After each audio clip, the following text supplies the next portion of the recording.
우리 자녀들을 위한 6번째 계명. 경제적인 자조기술을 익히도록 하라. 자조기술이라는 것은 어릴 때 가정에서 집안일을 익힐 때 유용하게 쓰이게 됩니다. 세탁된 빨랫감을 스스로 정리해서 다음날 입을 옷을 미리 준비해보는 경험이라든지, 또 옷에 구멍이 나 있을 때 스스로 바느질을 해보는 경험, 그리고 집안에서 잃어버린 물건을 청소하면서 되찾아보는 경험 등을 말할 수 있겠습니다. 어릴 때 집안일에서의 이런 자조기술들은 경제적으로도 매우 유용한데요. 자기가 사고 싶은 물건을 스스로 결제해서 구입해보는 경험, 또는 용돈의 범위 내에서 일정 기간 써보고 결산해보는 경험, 그리고 고가의 물건을 용돈을 모아 구입해보는 경험, 도저히 스스로 용돈의 범위로는 구입할 수 없는 물건을 부모와 협의해서 구입해보는 경험 등은 훗날 성인이 되었을 때 소득을 보고 소비를 규모 있게 하도록 돕고요. 그리고 가계 경제를 예산과 결산의 개념으로 접근해서 많은 빚을 지지 않도록 도와주게 됩니다. 이런 자조기술은 이탈리아의 유아교육 전문가인 마리아 몬테소리의 교육 정신에도 많이 등장합니다. 우리 아이들이 스스로가 선택하고 결정하고 또 스스로가 직접 해보는 경험을 강조하듯이 말입니다. 설사 재정적 위기를 만나게 되더라도 장기적인 시선을 가지고 또 이를 극복해 나가는 힘이 되어줄 것입니다. 우리 사랑스러운 자녀들을 위한 경제교육 7계명. 저축하는 습관을 길러라. 요즘 저축에 대해서 강조하지 않는 여러 많은 이야기들이 있습니다. 하지만 저축은 건물의 벽돌 한 장, 그리고 작은 촛불 하나와도 같습니다. 저축만으로 경제적 안정을 누릴 수는 없습니다. 그렇다고 저축의 가치를 가볍게 여겨서도 안 됩니다. 저축은 건물을 짓는 데 있어서 벽돌 한 장과 같은 역할을 합니다. 벽돌 한 장 한 장은 큰 값어치가 나가지 않을 수 있지만 그 벽돌이 모이고 모여 건물이 지어지는 것처럼 벽돌은 건물을 짓기 위한 가장 기초적인 작업이 되기 때문입니다. 또 저축은 작은 촛불 하나와도 같습니다. 우리 대한민국의 국민그룹 G.O.D가 2000년에 발표한 촛불 하나라는 곡이 있습니다. 이렇게 재정적 함정에 빠지더라도 포기하지 않고 꿈을 잃지 않는 것이 중요합니다. 이를 위해서 작은 촛불 하나의 역할을 해주는 것이 바로 저축입니다. 저축한다고 드라마틱한 변화가 생기지는 않습니다.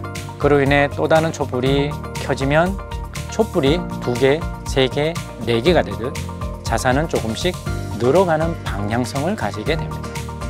이렇게 저축은 미래 자산 형성을 위한 기본적인 태도를 익혀주고, 이는 어릴 때부터 익혀온 저축을 통해서 지출을 막는 자기 절제력을 배우게 되기 때문입니다. 자기 절제력은 자산을 키워나가는 것만큼 중요합니다. 자산을 형성해 나가는 과정에서 발휘되는 경제적 자기 효능감에 대해서 브레이크 역할을 해주는 것이 바로 자기 절제력인데요. 불필요한 소비를 막아주는 역할도 하지만 과도한 투자와 불법적인 투기 방식을 막아주는 역할도 하게 됩니다. KB금융그룹의 한국부자보고서에서 금융자산 10억 원 이상의 부자들이 자산 1위가 거주용 부동산이었고 2위가 바로 예적금 순으로 나타났습니다. 예적금이 주식보다 많다는 것인데요. 예적금이 실제 부자들도 중요하게 생각하고 있음을 반영해주고 있습니다. 우리 자녀들을 위한 경제교육 8계명. 용돈은 스스로 결정하여 자유롭게 쓰는 돈이다. 간섭하지 마라. 아마 많은 부모님들이 제일 궁금해하는 부분이실 텐데요. 용돈이란 용어는 표준국어대사전에는 이렇게 되어 있습니다. 개인이 자질구레하게 쓰는 돈 또는 특별한 목적을 가지지 않고 자유롭게 쓸 수 있는 돈이라고 정의하고 있죠. 용돈을 자녀 경제 교육의 도구로 활용할 수 있을까에 대한 여러 시각이 존재합니다. 자유롭게 쓰는 돈을 왜 간섭하느냐에 대한 의문이 생기는 것이죠. 여기서 중요한 것은 우리 아이들에게 용돈이란 것이 유일한 소득이라는 점입니다. 그래서 용돈을 통해 기본적인 경제관념을 습득할 수 있게 됩니다. 용돈에 대해서 간섭하지는 말되 스스로 책임을 지게 하면 되는 것입니다. 그렇다면 용돈을 통해 우리가 무엇을 가르칠 것인가 라는 거죠. 먼저 용돈을 예산의 개념으로 인식하게 하는 겁니다.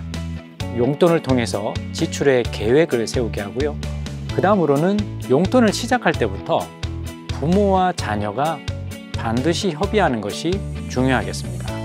스스로 책임을 지게 하기 위해서는 용돈의 지출 용도와 범위를 명확히 설정을 하는 것인데요.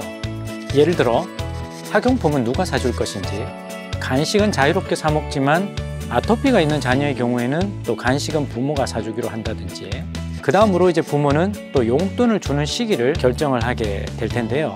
주간, 월간, 그리고 매일 이렇게 용돈의 시기를 정했다면 반드시 그날에 용돈을 주셔야 합니다. 이것은 부모의 책임이거든요. 왜냐하면 아이들끼리도 채권 채무 관계가 있을 수도 있거든요. 부모님께 용돈을 받으면 갚아줄게 라고 친구와 약속을 했을 수도 있다는 이야기죠. 그래서 부모와 자녀가 협의해서 약속을 이행하는 차원에서 용돈을 지급하는 것이 중요하겠습니다. 우리 자녀 경제교육 9계명, 정기적 수입과 비정기적 수입을 구분하게 하라. 자녀에게 소득이라고 할 만한 것이 이제 용돈이라고 앞서 말씀을 드렸습니다. 용돈은 자녀의 입장에서는 정기적인 수입이 되죠. 이와 함께 비정기적인 수입도 관리를 해야 하는데, 이 비정기적이라는 의미는 주로 어린이날, 또 자녀 생일, 또 크리스마스, 또 명절, 느닷없는 또 어른의 방문 등을 통해서 수입이 생기기도 합니다. 이런 비정기적 수입을 어떻게 관리할 수 있을까? 비정기적 수입은 가급적 저축을 하도록 유도하는 것이 좋습니다. 왜냐하면 수입의 규모를 정확히 예상할 수 없기 때문에 저축을 거쳐 지출 계획 수립을 통해 지출하도록 유도하는 것이 좋습니다. 그리고 요즘은 저출산으로 가정마다 자녀가 한두 명 정도가 대부분이잖아요. 자녀가 많지 않고 부모 또한 맞벌이로 인해서 자녀에게 애정을 쏟을 시간이 턱없이 부족한 실정입니다. 그러다 보니 부모는 아이들에게 관심과 사랑을 미안한 마음으로 선물로 대체하는 경우가 의외로 많은데요. 또 반대로 자녀의 입장에서는 이것 또한 비정기적 수입의 형태가 되고 있습니다. 자녀는 이런 부모의 심정을 잘 알고 오히려 미안하니 나에게 이걸 사줘 라고 당당하게 부모에게 요구하는 경우까지 생기고 있습니다.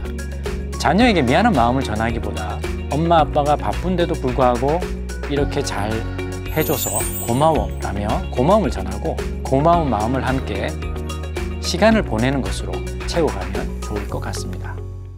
우리 자녀를 위한 경제교육 10계명 마지막입니다. 세상에는 돈보다 더 가치로운 것이 많음을 항상 알려줘라. 경제교육을 하다 보면 돈이면 다 된다는 인식을 은연중에 심어주게 되는 경향들이 있습니다. 돈이 삶의 최우선 순위가 되지 않도록 경계하는 마음을 갖게 해주는 것이 중요합니다. 가족, 그리고 사랑하고 존중하는 마음, 그리고 감동, 배려하는 관계, 헌신하는 태도 등은 돈으로 살 수 없다는 것을 알아야 합니다. 또한 이런 것들은 삶을 더욱 풍성하게 해준다는 것을 말이죠. 수입과 관련한 용돈 교육을 하면서 집안일을 도와준다고 용돈을 주는 것은 지양해야 합니다. 우리 자녀가 가족 구성원의 일부로서 마땅히 해야 할 일에 대해서는 금전적 보상을 피하는 것이 좋겠습니다. 가정 안에서 이루어지는 다양한 가사일에 돈을 바라는 마음이 생기게 되는 것이죠. 기부를 실천함에 있어서도 기부의 첫 대상이 가족이면 좋겠습니다. 나 자신의 필요와 함께 타인의 필요를 살피게 해주는데요. 가족에 이어서 친구, 사회로 시각은 우리 자녀가 자라면서 자연스럽게 넓혀집니다. 그리고 부모들도 압니다. 우리나라에서 김장철이 되었을 때 친정이나 시댁으로부터 김장김치나 반찬류를 선물로 받을 때가 있잖아요. 이런 것들은 동네에서 흔히 반찬 가게 등을 통해서 구매하기 쉬운 것들입니다. 그럼에도 불구하고 이런 것들은 돈으로 값을 매길 수 없을 만큼 소중합니다. 그리고 또 한 가지 예는 호주 브리즈번의 엠마 마시의 이야기입니다. 12달러로 구입한 금붕어가 1년 동안 함께 지낸 후에 아프게 됐죠. 그래서 500달러의 치료비를 쓴 기사가 있습니다. 12달러를 주고 구매한 금붕어에게 500달러 치료비를 쓴다는 내용은 사실 경제적인 관점에서 이야기는 쉽지 않습니다. 이런 이야기들은 가치에 관한 이야기로 전환을 해야만 가능한 이야기가 되죠. 1년 동안 이 금붕어를 기르며 나눈 여러 이야기와 시간이 함께 했을 것이고, 또 지금의 이 금붕어는 단순히 12달러짜리 금붕어가 아닌 것입니다. 500달러를 지불해도 아깝지 않을 가치를 갖고 있는 것, 바로 내 금붕어이기 때문일 건데요. 수입과 지출의 개념으로만 이해할 수 없는 것들을 살아가는 사회에서 감동과 사랑으로 이해하면 더 가치로운 일들을 많이 발견할 수 있게 됩니다.